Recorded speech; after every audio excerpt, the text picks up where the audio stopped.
Captain Daniel Hayes stood on the bridge of the giant ship called Titan's Pride. The ship was huge, almost 400 meters long from front to back. It was one of the biggest cargo ships in the world. The ship could carry enough containers to fill thousands of trucks. Outside the windows, the ocean was changing. The blue water was turning gray and green. Dark clouds covered the sky far away. Daniel had been a ship captain for many years. He was 50 years old and had spent 30 years working on the ocean. The last 10 years he commanded big ships like this one. He knew the ocean well. He respected its power. Lisa Morgan worked at the navigation station. She was looking at weather data on her computer screen. Her fingers moved quickly across the keyboard. She looked worried. "Captain, we are getting new weather information," Lisa said. "The storm is getting stronger very fast. The wind will be very powerful. The waves might reach 20 meters high." Daniel nodded slowly. His face showed no fear. He had seen many storms before. "How long until the storm reaches us?" he asked. 4 hours. "Maybe less," Lisa answered. Around the bridge, the crew worked smoothly. Everyone knew their job. Paul Carter was the first officer. He checked the cargo list on his computer.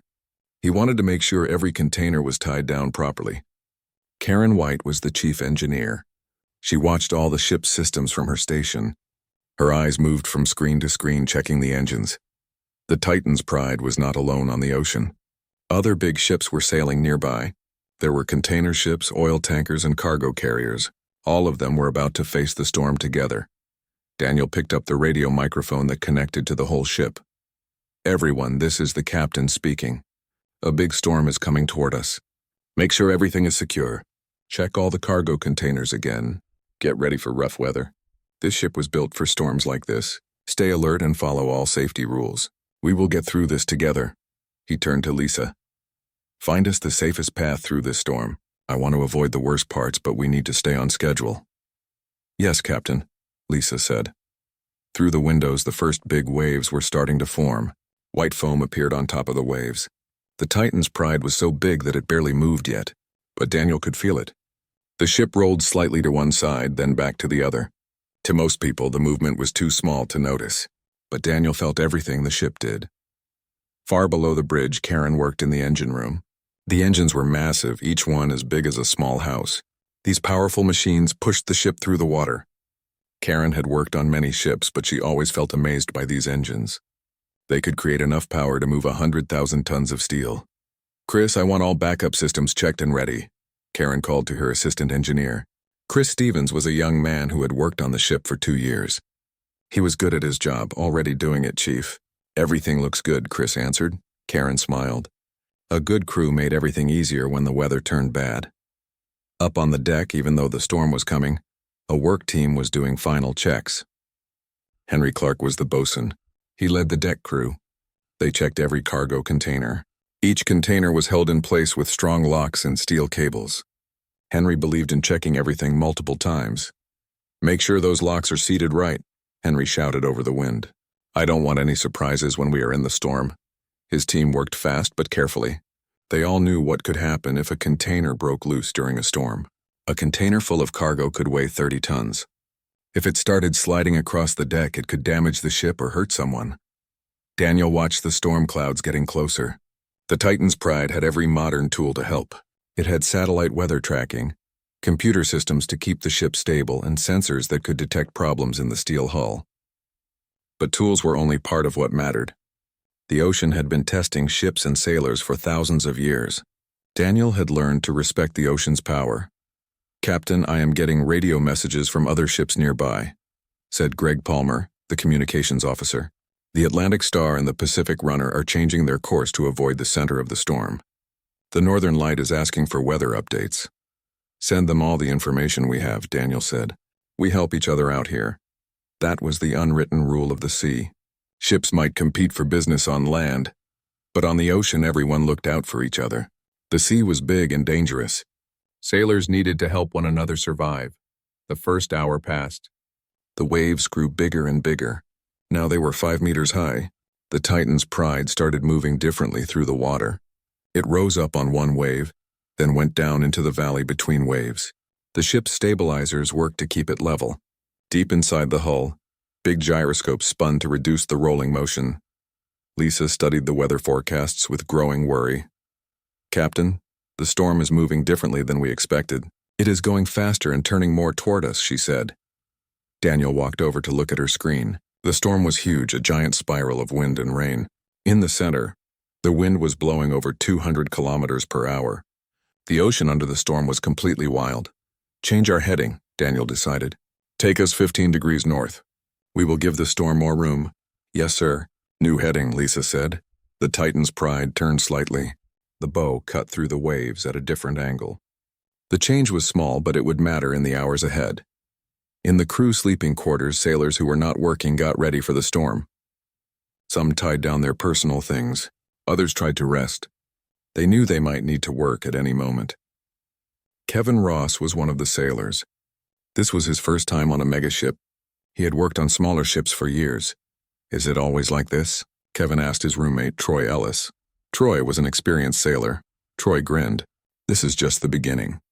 But don't worry. These ships are built to handle it.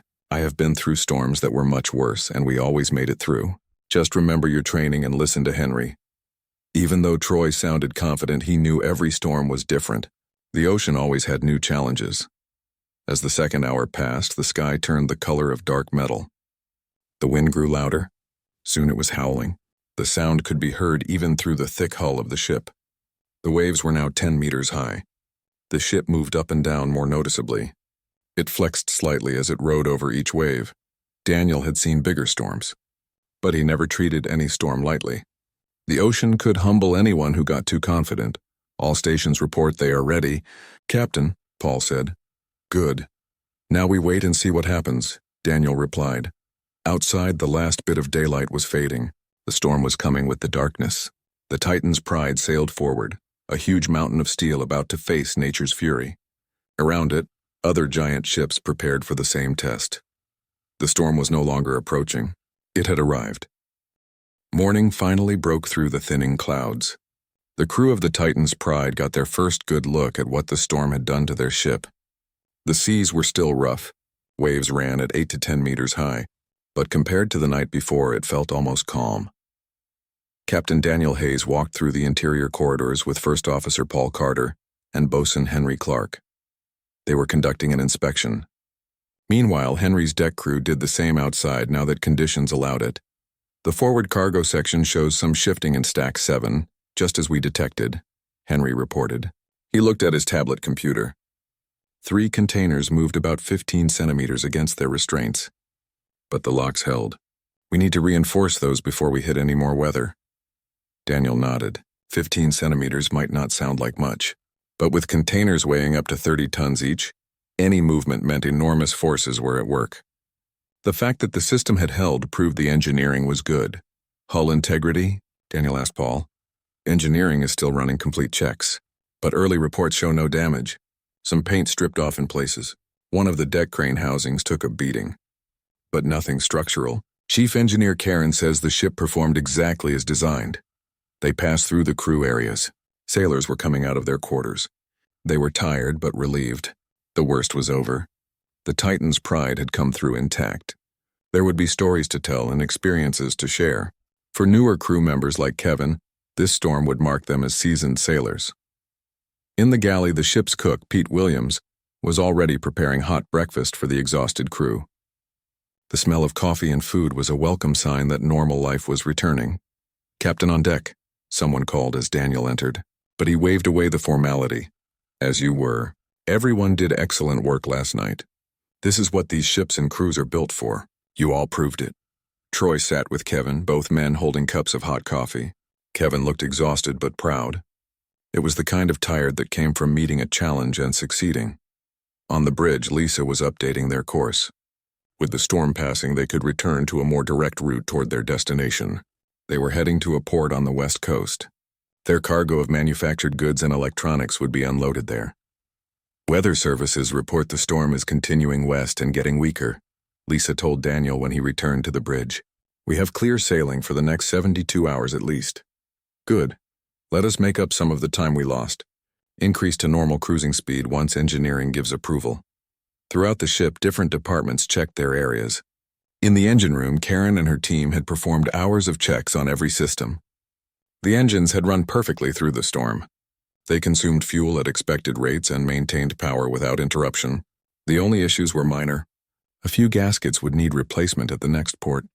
Some electrical connections had worked loose from the vibration. They were secured again. "These engines are beautiful machines," Karen said to Chris as they completed their rounds. 100,000 horsepower, and they just keep running no matter what we face.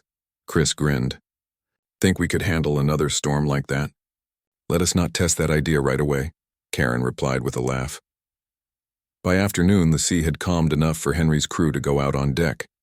They could conduct physical inspections of the cargo now. They moved carefully across the still wet surfaces. They checked every lock and examined cables for stress damage. They documented everything they found. The containers themselves told the story of what they had endured. Some had paint scraped off where they rubbed against each other during the ship's violent motion. A few showed small dents from debris impact. But overall, the cargo had survived remarkably well. "Just like we designed it," Henry muttered to himself as he made notes. The modern container ship was the result of decades of evolution. Each generation learned from the previous one. Engineers improved systems and strengthened weak points. The Titan's pride represented the cutting edge of that evolution. As the day went on, the weather continued to improve. By evening, the sea had become a gentle swell. The sky had cleared enough to show patches of blue. The sunset that night was spectacular. Light filtered through remaining clouds in shades of orange and purple. Daniel stood on the bridge wing, the exterior platform where he could feel the wind and spray. He watched the sun go down. These moments were why he had gone to sea in the first place. The raw beauty of the ocean and sky, the sense of being part of something vast and timeless. Beautiful, is it not? Lisa joined him, bringing 2 cups of coffee. "Every time," Daniel agreed, accepting the cup. "You know, I have been doing this for 30 years. I never get tired of it. The storms are challenging, even dangerous. But moments like this make it worthwhile. Do you think the Atlantic Star will be okay?" "They will. They have a good crew and they are making progress. By tomorrow, they will be in protected waters. The worst they will face is expensive repairs and a delayed schedule." They stood in comfortable silence, watching the ocean. Below them, the Titan's pride cut through the water with steady rhythm. Its engines hummed their eternal song. Over the next 2 days, life aboard ship settled back into routine. Watches rotated on schedule. The crew performed their duties efficiently. The ship made good time, covering distance toward the destination port. But on the 3rd day, Lisa found something concerning in the weather data. "Captain, there is a new weather system developing ahead of us," she reported. "It is not a storm yet, but conditions are getting worse. Heavy seas are forecast. They might approach storm force in 48 hours. Daniel studied the information. This new weather system was different from the previous storm. It was less intense but covered a broader area. There was no easy way to avoid it without adding days to their journey. "What do you recommend?" he asked Lisa. "We could go north. It would add about 30 hours to our trip. We would likely avoid the worst of it. Or we push through. It would be uncomfortable but manageable, given what we just survived." It was a captain's decision. He had to weigh risk against schedule, safety against business considerations. Daniel thought about his ship, his crew, and the cargo they carried. That cargo represented millions of dollars of goods waiting for delivery. "We push through," he decided, "but we do it smart. We reduce speed when needed. We take the safest course through it. We stay alert. Tell all departments to prepare for heavy weather again." Paul nodded. "I will pass the word." As news of the approaching weather spread through the ship, the crew's reaction was philosophical. They had just proven they could handle the worst the ocean could throw at them. Another bout of heavy weather, while unwelcome, was just part of the job. Kevin helped secure equipment in the deck locker. He now felt like a veteran after surviving his first major storm. Troy worked alongside him, sharing more wisdom from a life at sea. "The ocean always has another test ready," Troy explained. "That is why you never get comfortable. Never assume you have seen everything. Respect the sea. Trust your ship and your crew. You will be fine." In the engine room, Karen briefed her team on preparing for more rough weather. The engines had performed perfectly during the first storm. But that did not mean they could relax. Every system would be checked again, every backup tested, every potential problem monitored. "We did well last time," she told her crew. "Let us do even better this time." I want us to sail through this next weather without a single problem." As the Titan's Pride sailed toward the new weather system, there was no fear aboard. Only professional readiness. They were a crew that had faced the ocean's fury and won. Whatever came next, they would handle it together. The ship pushed on through the gathering swells. It was a human-made mountain of steel carrying precious cargo across one of Earth's greatest wildernesses. Behind it, the previous storm had faded into weather history. Ahead, new challenges waited. And aboard, a crew of professionals prepared to meet those challenges with skill, courage, and quiet confidence. They knew exactly what they and their ship could achieve. The ocean was vast and powerful, but so was human determination. The conversation between ship and sea would continue, as it had for thousands of years. Each tested the other. Each taught lessons that would never fully be learned. The Titan's Pride sailed on into whatever the ocean had waiting. The storm hit with incredible force. Within minutes, the waves doubled in size. They became 20-meter walls of water that moved across the Pacific like moving mountains. The Titan's Pride climbed each wave. The front of the ship rose at an angle that seemed impossible for something so large.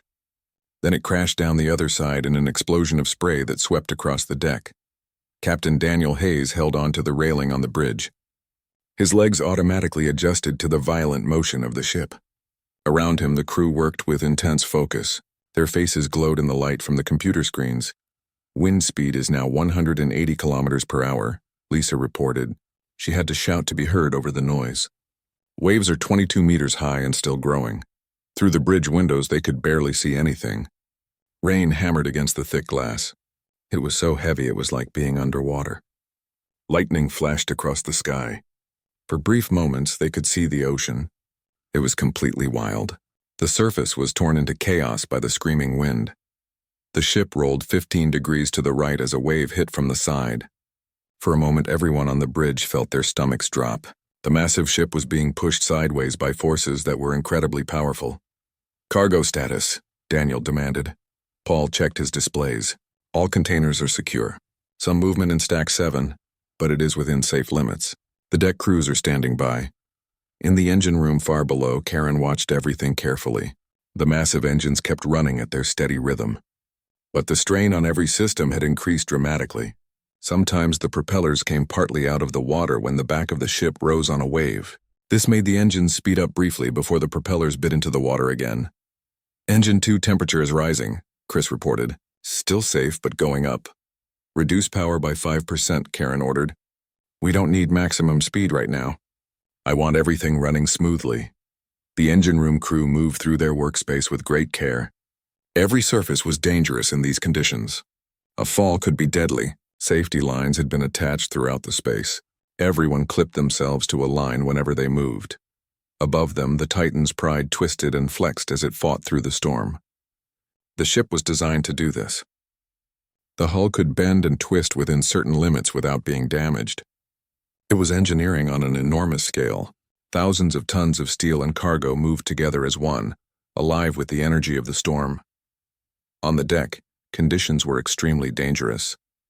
No one was allowed outside in weather like this, but Henry watched through thick windows as the ocean tried to tear his cargo loose. Waves swept completely over the deck. The containers disappeared under white water. Then the water drained away through special holes in the deck. "Boss, we are getting stress warnings from the front right stack," one of his team called from a monitoring station. Henry looked at the data. The containers were flexing against their restraints. The forces on them were enormous as the ship moved through the violent sea, but the system that held them down was doing its job. It spread the weight across many attachment points. "Keep watching it," Henry ordered. "If those numbers turn red, we need to tell the bridge right away." The hours crawled by slowly. Everything was noise and motion. The storm showed no signs of getting weaker. The Titan's Pride drove through it with determination. Despite the violent movement, the ship's systems kept working. The stabilizers worked at maximum capacity. They reduced the rolling motion by several important degrees.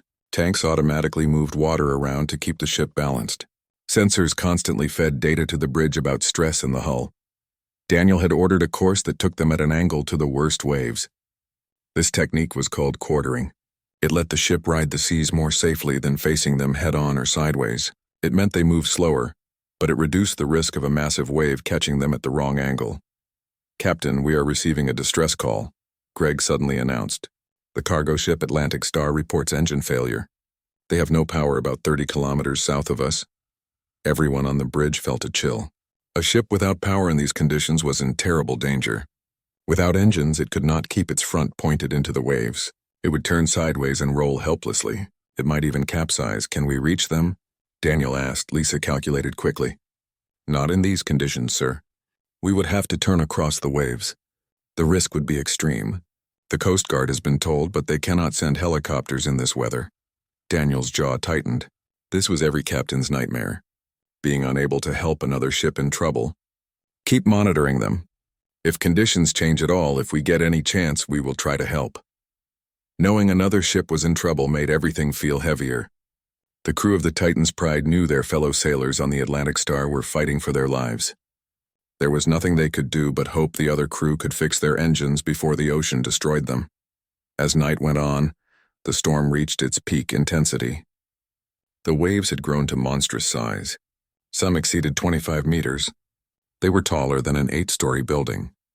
The Titan's Pride climbed and descended these liquid mountains in a rhythm that seemed endless.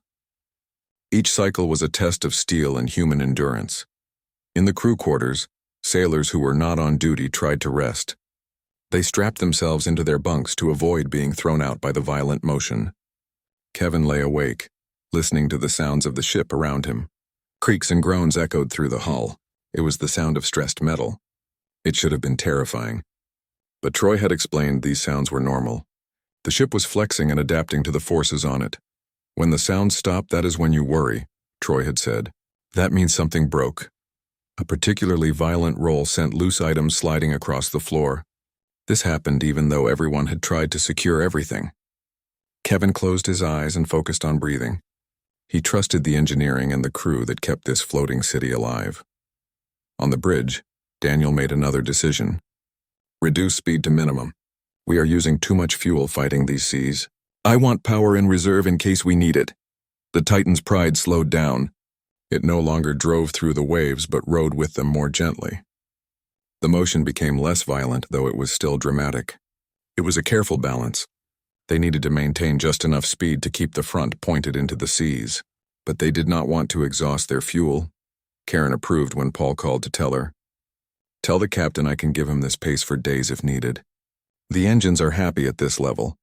Around the vast ocean, other megaships fought their own battles with the storm. Some had chosen different routes, trying to go around the worst weather. Others, like the Titan's Pride, had committed to pushing through. Each captain made decisions based on experience and the unique features of their ship.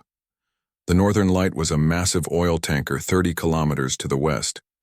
Her captain, Betty Shaw, had chosen to stop the ship. She let it drift slightly while pointed into the seas. For a tanker with its different weight and hull shape, this was sometimes the safest option in extreme weather. The Pacific Runner was a container ship similar to the Titan's Pride. It was sailing on a parallel course to Daniel's ship. The two captains talked by radio periodically, sharing information and weather data. There was comfort in knowing they were not alone. Other ships and crews were facing the same challenge. As dawn approached, though no one could see it through the storm's darkness, the wind began to show the first signs of getting weaker. The waves were still enormous, but the shrieking quality had gone out of the wind. It was subtle. Only experienced sailors might notice it, but Daniel recognized it immediately. "We are through the worst of it," he announced to the bridge crew. "The storm is still dangerous, but we have passed the center." Everyone on the bridge exhaled in relief, but they stayed at their stations. They were not safe yet, and there was still the Atlantic Star to worry about. "Any word on the disabled ship?" Daniel asked. Greg nodded. "They restored partial power. They are moving slowly. The Coast Guard says they will reach protected waters within 12 hours. Another wave of relief. The Atlantic Star would survive. The Titan's Pride sailed on through the weakening storm. It was battered but unbroken. The ship was proof of human engineering and the determination of those who went to sea. The night had tested them all and they had won. But the ocean was far from finished with its lessons. The final days of the voyage passed in relative calm. The weather systems that had battered the Titan's Pride for over a week had finally moved on. They left behind gentle seas and clear skies. The ship made good time. Her engines ran smoothly. The crew fell back into comfortable routines. Captain Daniel Hayes used the quiet time to complete paperwork. There were reports to file with the company. He documented the storm damage and wrote detailed accounts of the rescue operation. Every decision and every action would be reviewed by people working safely in offices on land. They had the luxury of judging from safety. But Daniel was not worried. His crew had performed excellently. The Titan's Pride had proven herself a capable ship. The rescue of the Coral Explorer's crew would be recognized as good seamanship that honored maritime tradition. On the bridge, Lisa monitored their approach to the coast. After days of seeing nothing but open ocean, watching land appear on the horizon always felt significant. It marked the end of one chapter and the beginning of another. "Captain, we will enter the traffic lanes in 6 hours," she reported. "Port Authority has been told we are arriving. They are preparing a dock for us." "Very good. And our passengers?" "The Coast Guard will have a boat ready to take them ashore once we are in protected waters. The Research Institute has already arranged transportation and places for them to stay." The 8 survivors had adapted well to life aboard the cargo ship. They were given spare crew quarters. They integrated into the ship's routine as much as possible. Several had shown interest in how megaships operated. Various crew members had given them informal tours of different areas. One of the graduate students, Amy Price, was a marine biologist. She had spent hours talking with Karen about the engineering systems that kept such massive vessels running. Her research focused on how human activities affected ocean ecosystems. Understanding the ships that crossed those oceans was part of her work. "These engines are more efficient than I expected," Amy commented as Karen showed her the monitoring systems. "What kind of fuel do you use?" Karen pulled up the data. "At cruising speed, we burn about 200 tons of fuel per day. It sounds like a lot, but when you consider we are moving 100,000 tons of cargo, it is actually quite efficient, and newer engines produce fewer emissions than older designs." Amy made notes on her tablet. "This is fascinating. We often focus on environmental impact of shipping, but we do not always consider the efficiency gains that have been made." "It is a balance," Karen agreed. "These ships enable global trade. They move goods more efficiently than any other method. But we are always working on improvements. We want to reduce emissions and increase efficiency. The ocean is not just our workplace. It is something we respect and want to protect." Similar conversations happened throughout the ship. The researchers learned about life aboard a megaship. The crew learned about the scientific work being done to understand the oceans they sailed upon. It was an unexpected exchange of knowledge that enriched everyone. As the Titan's Pride entered the shipping lanes approaching the port, the contrast was striking. The empty ocean gave way to busy coastal waters. Other ships appeared on radar. There were tankers and container ships, fishing vessels and ferries. All were converging on one of the world's major ports. Daniel navigated through the traffic with practiced ease. He communicated with port control. He adjusted speed and course to maintain safe distances from other vessels. After weeks of having the ocean to themselves, it required heightened attention to share the water with so many others. The Coast Guard boat arrived right on schedule. It was a sleek vessel that came alongside the Titan's Pride. The survivors gathered on deck with their few belongings. They said goodbye to the crew who had saved them. Ben shook Daniel's hand firmly. "I cannot thank you enough. What you and your crew did, coming to our aid in those conditions, that is what seafaring is all about." "Safe travels," Daniel replied, "and good luck with rebuilding your research program." As the Coast Guard boat pulled away, its passengers waving to the crew of the Titan's Pride, there was a sense of completion. The rescue operation had succeeded. Lives had been saved.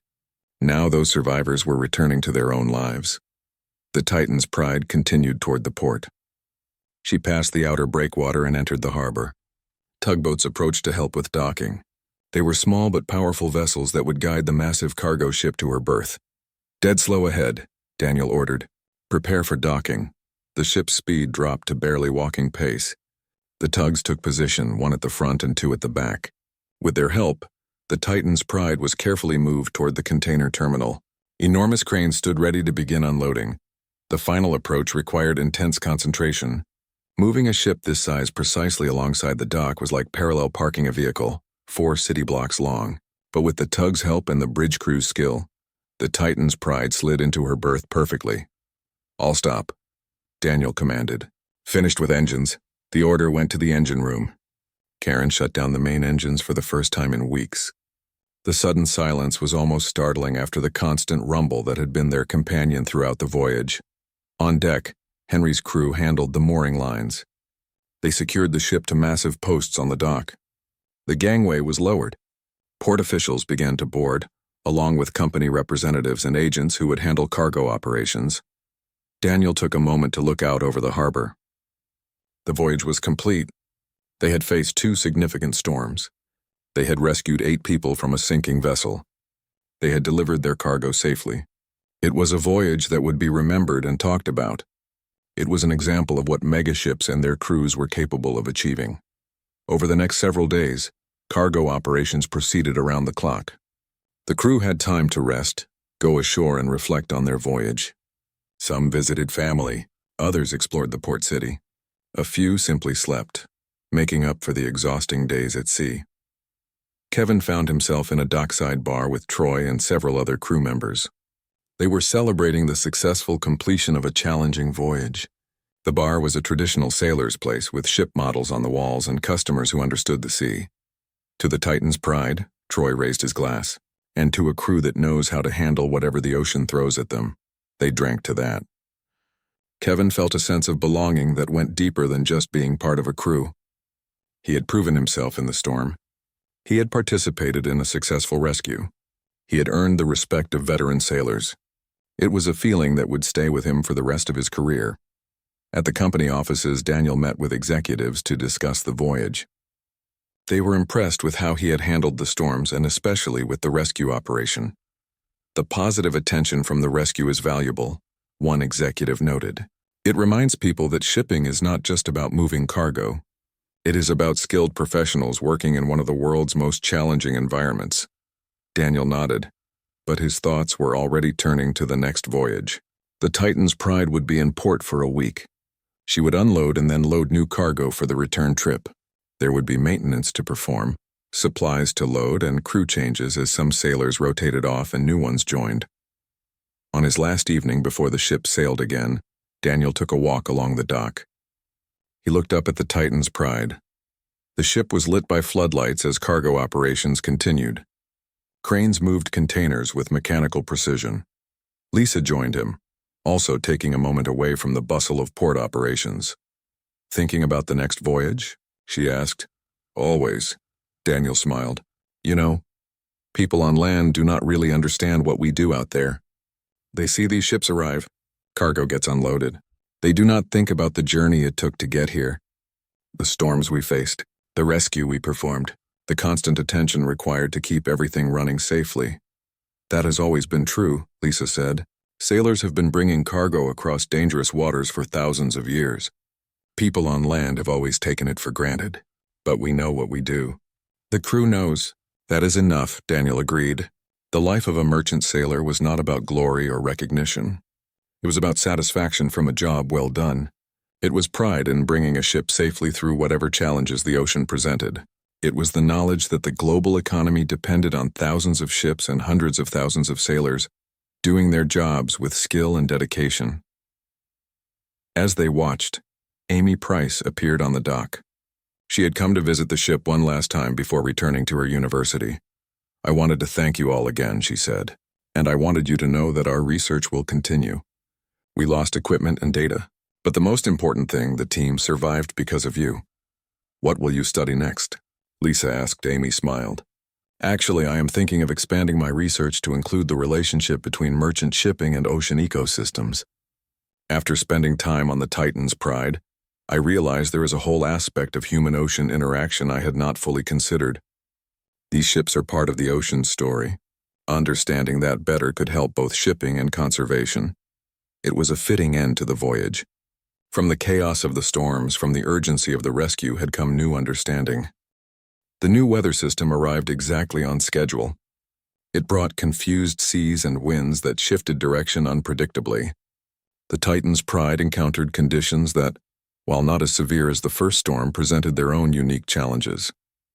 Captain Daniel Hayes watched the waves carefully. Unlike the organized swells of a mature storm, these seas came from multiple directions. This was the result of several weather patterns meeting each other. Waves crossed at odd angles. They created pyramid-shaped peaks that rose suddenly and unpredictably. Cross seas, Daniel said to Paul, sometimes more dangerous than bigger waves because you cannot predict them. The ship's motion became irregular. It rolled and pitched in a corkscrew pattern that made even experienced sailors feel sick. In the galley, Pete had to completely change how he cooked. He prepared food that could be secured and served without spilling, even when the deck shifted beneath their feet.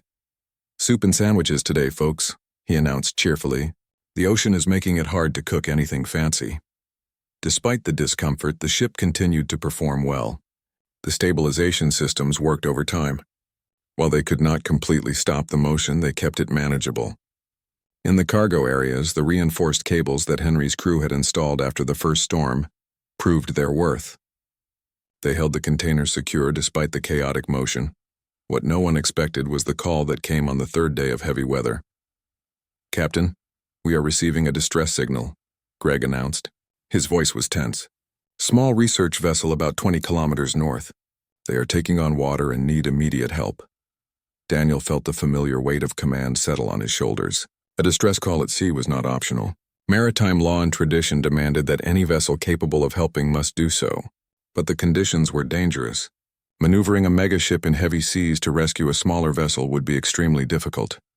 "Get me details," he ordered. "How many people? What is their exact condition?" The radio crackled as they established communication with the troubled vessel. It was a research ship named the Coral Explorer. Their captain, Ben Morgan, reported 8 people aboard. This included 2 graduate students. They had been studying ocean conditions when a large wave damaged their hull. Their engine room was flooding. "We have pumps running, but we are losing the battle," Ben's voice came through. He tried to remain calm, but there was fear in his voice. "We activated our emergency beacon, but Coast Guard says their nearest ship is 12 hours away. 12 hours might as well be 12 days if the Coral Explorer was sinking." Daniel made his decision instantly. "Change course to intercept. Lisa, give me the fastest safe route. Paul, alert all departments. We are conducting a rescue operation." The bridge erupted in controlled activity.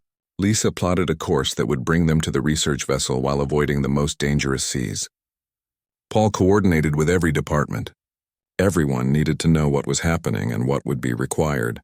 Karen increased engine power. She coaxed more speed from the massive diesel engines. The Titan's Pride could move surprisingly fast for its size when needed, though maneuvering would be another challenge entirely. In the crew quarters, Henry assembled his deck team. "We need to launch the rescue boat," he told them. "Check all equipment. Make sure the launch system works properly. Prep the fast rescue craft." The fast rescue craft was a specialized boat carried by all megaships. It was designed to launch quickly in emergencies. It could handle rough seas far better than a standard lifeboat, but operating it in these conditions would still be dangerous. Troy was selected to pilot the rescue craft.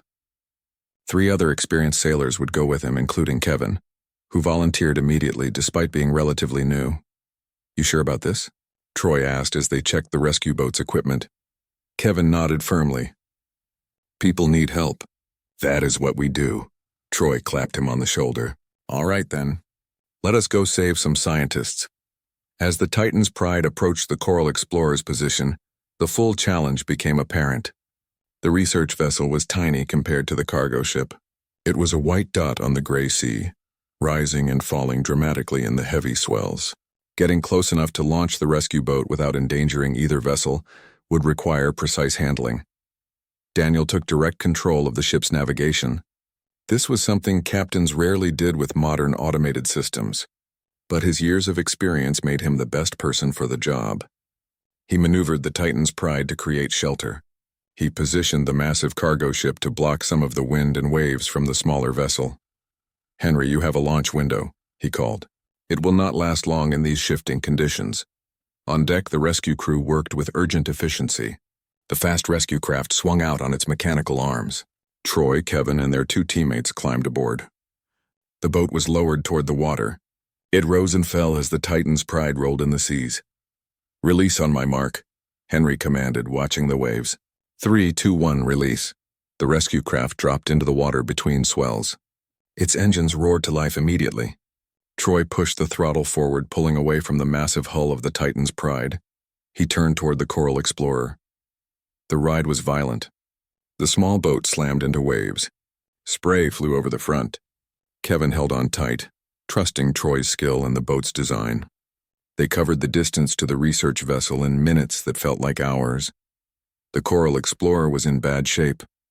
She sat low in the water, clearly taking on more water than her pumps could handle. On her deck, 8 figures in orange survival suits waited. They held onto railings as their ship pitched in the seas. Troy brought the rescue craft alongside with expert timing. He matched the research vessel's motion. "Go, go, go!" he shouted. Kevin and the other sailors helped pull the survivors across. Hands grabbed arms, hauling people to safety. The 2 graduate students came first. Both were young women who looked terrified but stayed composed. Then came the research team and crew one by one. Finally, only Captain Ben remained. "Come on," Kevin shouted. "Your ship is going down." Ben looked back at his vessel. Pain showed on his face. No captain wanted to abandon their ship. But survival came first. He jumped across the gap. Strong hands caught him and pulled him to safety. Troy did not waste a second. He turned the rescue craft back toward the Titan's Pride as soon as everyone was aboard. Behind them, the Coral Explorer settled lower. Water poured over her decks. Within minutes of the rescue craft clearing the area, the research vessel slipped beneath the waves. She disappeared into the gray Pacific. Getting back aboard the Titan's Pride was as challenging as the launch. Henry's deck crew had prepared the platform where people could climb aboard. One by one, the survivors were hauled to safety. The rescue crew followed. As Kevin climbed back onto the deck of the cargo ship, his legs shaking from adrenaline, Henry grabbed his shoulder. "Good work out there." In the ship's medical area, the survivors were checked by Sue Allen, the ship's medical officer. She was a trained paramedic. The survivors were cold, wet, and shocked, but otherwise they were unharmed. Captain Ben met with Daniel on the bridge. He was wrapped in a blanket and holding a cup of hot coffee. "Thank you," Ben said simply. "You saved all our lives." "If you had not responded," Daniel nodded. "It is what we do. The sea does not care about the size of your ship or your mission. When someone is in trouble, you help. That is the law of the ocean." "We lost years of research data," Ben said quietly. "Equipment worth millions. But we are alive. That is what matters." As the Titan's Pride resumed its course, now carrying 8 unexpected passengers, the mood aboard was subdued but proud. They had faced not just the ocean's power, but the challenge of saving lives in dangerous conditions. And they had succeeded. In the crew mess that evening, Troy and Kevin sat with the rest of the rescue team. Other crew members asked questions about the operation. "Were you not scared?" someone asked Kevin. Kevin thought about it. "Honestly, I was too busy to be scared. There were people who needed help. We were the ones who could give it. Everything else just fell away." Troy nodded approvingly. "Now you are getting it. That is what makes a real sailor. Not fancy skills or perfect procedures, but the willingness to do what needs doing when it matters most."